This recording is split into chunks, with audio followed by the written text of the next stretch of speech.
Iya, kembali lagi di Bitalk Banjarmasin Pos Bicara Apa Saja, masih bersama saya Danti Ayu. Dan ini kita sudah terhubung dengan Ibu Rika selaku psikolog. Kita hari ini membahas topik yang cukup menarik, yakni toxic parent perusak hubungan ibu dan anak. Ini ada beberapa pertanyaan Ibu Rika yang sudah masuk. Ini dari warganet yang mau bertanya juga tentang toxic parent. Ini pertama ada dari Daki, dari YouTube kita nih. Bu, sekarang kan banyak anak muda yang mengaku kena depresi, anxiety, dan lainnya. Apa itu juga pengaruh dari orang rumah juga nih? Oke, langsung dijawab ya, Mbak. Iya, boleh silakan. Ya, depresi atau anxiety itu faktor penyebabnya ada beragam gitu ya. Jadi saya tuh nggak bisa nentuin apakah anxiety atau depresi yang dialami kamu itu disebabkan karena faktor dari pola asuh orang tua gitu ya. Karena informasinya masih terbatas. Tetapi yang harus saya highlight di sini adalah saat ini orang-orang itu mudah banget mendiagnosa dirinya gitu ya Iya. mengalami anxiety atau depresi.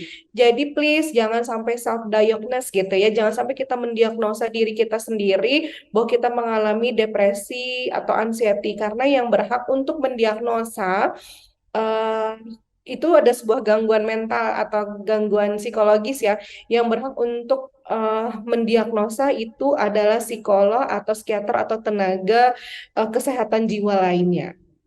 Tapi yang jelas itu ada psikiater dan psikolog atau bisa jadi dokter gitu ya. Jadi jangan mendiagnosa diri sendiri. Tetapi kalau misalnya ditanya, apakah memungkinkan, apakah pola asuh orang tua itu sebagai salah satu faktor resiko seseorang yang mengalami depresi? Iya, bisa jadi gitu ya. Karena pola asuh orang tua yang toksik itu bisa jadi tadi seperti yang kita ceritakan di awal, pola asuh yang toksik itu bisa menyebabkan seorang anak merasa tertekan, merasa tidak nyaman, merasa bisa jadi stres gitu. Ketika seseorang tidak bisa mengatasi tekanan-tekanan yang dialaminya dalam hidup, itu nanti pada kondisi selanjutnya atau kondisi eh, psikologis yang lebih tinggi itu dia akan mengalami permasalahan psikologis bisa jadi tadi depresi atau mengalami kecemasan gitu. Jadi bisa jadi gitu ya bahwa bisa jadi kalau pola asuh itu bisa jadi menjadi salah satu faktor eh, gangguan psikologis yang dialami oleh seseorang. Iya. Begitu. Ini selanjutnya ada pertanyaan kedua Ibu ya. Masih dari YouTube nih, dari Richman Ganteng. Pertanyaannya, bagaimana orang tua yang keduanya bekerja? Seringnya cenderung lebih memanjakan anak karena merasa bersalah. Apakah itu salah satu juga ciri dari toxic parent? Silahkan Ibu Rika dijawab. Oke, saya tadi senyum bilangnya Mas Risman ganteng ya. Oke, apakah ketika orang tua itu memanjakan itu bisa jadi toxic? Apakah itu bisa dikatakan sebagai toxic parenting? Bisa jadi ketika pola asuh yang dilakukan itu berdampak atau membawa hal-hal negatif dalam diri seorang anak gitu ya. Nah, bisa jadi ketika orang tua yang terlalu memanjakan gitu ya sehingga akan menciptakan seorang anak yang tadi seperti yang saya bilang, ketika pola asuhnya memanjakan, maka anak itu belajar untuk tidak tahu aturan, anak itu tidak belajar untuk berjuang untuk mendapatkan sesuatu, anak itu nanti akan mudah rapuh gitu ya, karena apa-apa semua diturutin, tetapi ketika dia nanti berada pada satu kondisi yang tidak sesuai dengan inginnya dia, maka itu nanti dia akan mengalami tekanan gitu ya. Selama kondisi yang dilakukan orang tua itu berdampak negatif pada anak, bisa jadi itu menjadi toksik.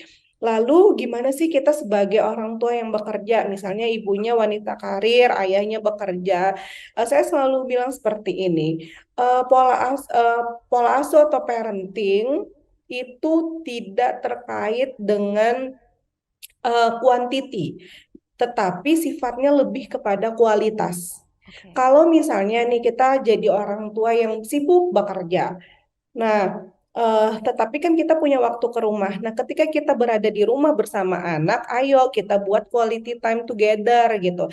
Jadi kita buat waktu yang berkualitas dengan waktu yang sebentar. Misalnya ketika Sabtu Minggu, biasanya kan orang tua tidak bekerja. Nah, maka ayo dimanfaatin tuh gitu. Weekendnya untuk kita having quality time together.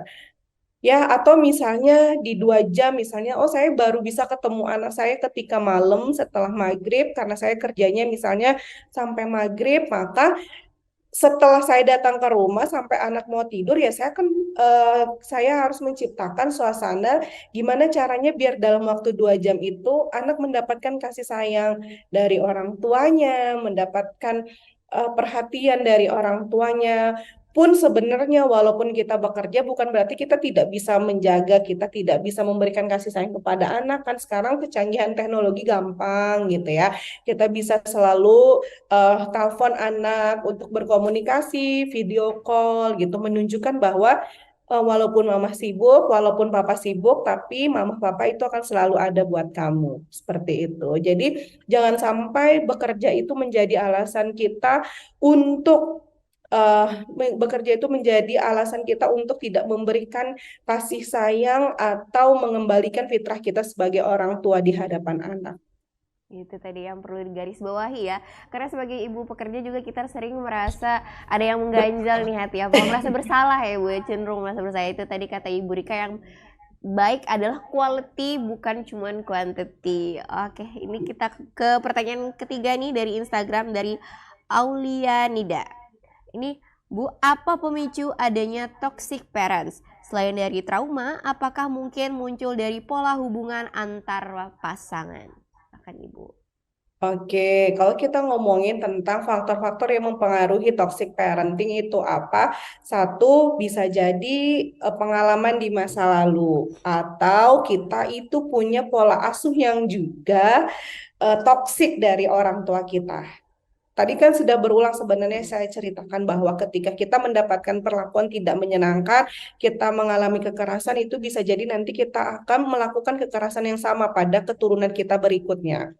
Nah, biasanya orang-orang yang melakukan toxic parenting itu salah satu faktornya adalah dia itu pola asuhnya diasuh dengan cara toxic parenting juga, gitu ya, sehingga dia menerapkan pola asuh yang sama kepada anaknya. Dua, tadi kalau pertanyaan yang Mbak Aulia tadi, kira-kira bisa nggak sih gitu toxic parents itu disebabkan karena hubungan antar pasangan yang tidak menyenangkan, bisa jadi menjadi salah satu faktor gitu ya. Karena misalnya hubungannya tidak menyenangkan dengan pasangan sehingga ibu itu melakukan proyeksi atau melakukan pengalihan rasa itu kepada si anak.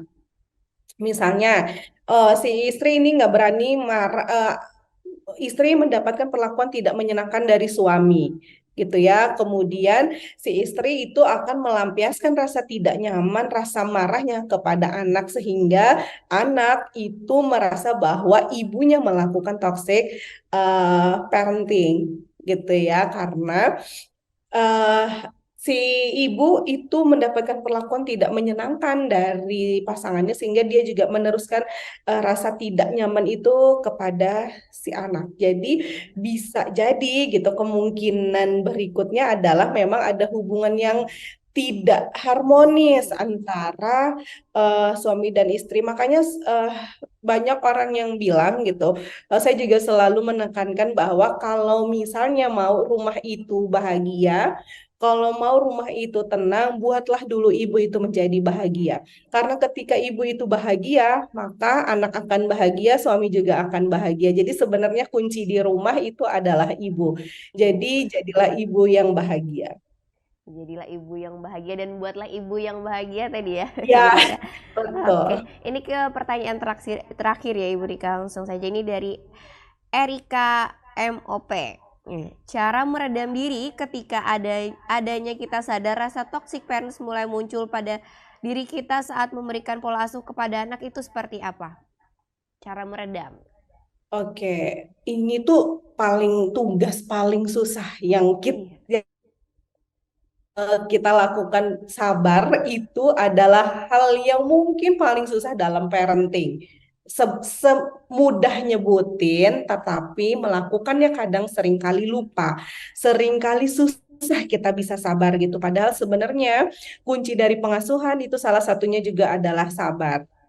Nah, lalu gimana sih cara kita biar misalnya kita tidak marah sama anak? Satu, ketika kita tahu kita sedang dalam dirundung rasa emosi yang menggebu-gebu atau ketika kita marah, cobalah diam.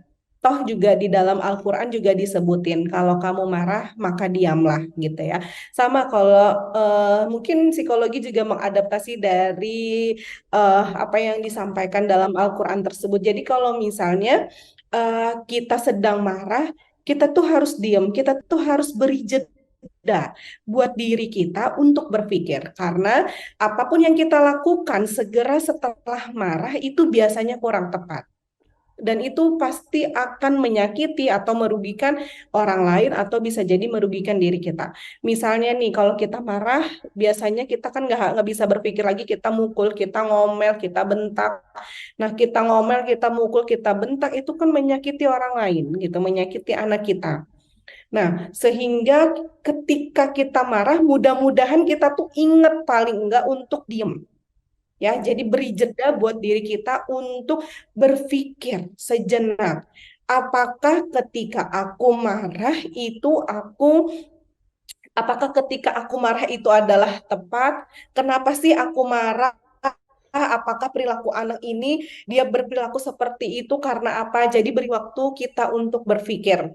Ya, tetapi seringkali itu yang kita lupa, tetapi bukan berarti karena saya bilang susah, bukan berarti kita nggak bisa, gitu ya. Tetapi mengontrol regulate emosi ini akan bisa pada satu titik ketika kita terus mencoba, gitu ya. Jadi nggak bisa dalam besok, misalnya nih besok saya pasti bisa kasih jeda, nggak bisa gitu. Tapi kita butuh waktu asalkan kita terus melatih rasa itu. Gitu ya. Yang penting yang pertama diem aja ketika kita marah atau ketika kita sedang ada emosi-emosi negatif, diem, beri jeda sama diri kita sendiri atau kalau bisa biasanya saya mengajarkan relaksasi sederhana. Atau misalnya dengan teknik stop. Stop itu apa? Dengan kita berhenti, kita menarik nafas panjang, kemudian kita tahan, kita ngomong afirmasi positif dengan diri kita atau kita sugesti diri kita deh, saya tenang, saya nyaman, saya bahagia, kemudian hembuskan. Itu diulang-ulang teknik relaksasi sederhana itu, insya Allah nanti kita bisa mengurangi emosi kita. Jadi intinya adalah sabar, namun kalau kita tidak mencoba atau kita tidak berlatih, maka sabar itu nggak akan bisa kita dapat gitu ya kalau kita tidak berlatih. Iya. Itu tadi ya pertanyaan terakhir sekaligus menutup perjumpaan kita hari ini. Ibu Rika, terima kasih untuk waktunya dan juga ilmu yang dibagikan ini sangat bermanfaat loh. Ilmunya mahal tapi bisa ditonton dengan mudah lewat media platformnya Banjarmasin Pos. Ibu Rika sekali lagi terima kasih. Sampai jumpa di lain kesempatan. Untuk Sobat Bipos juga terima kasih atas waktunya. Jangan lupa saksikan terus Bitalk Banjarmasin Pos Bicara Apa saya Danti Ayu. Pamit undur diri. Assalamualaikum warahmatullahi wabarakatuh.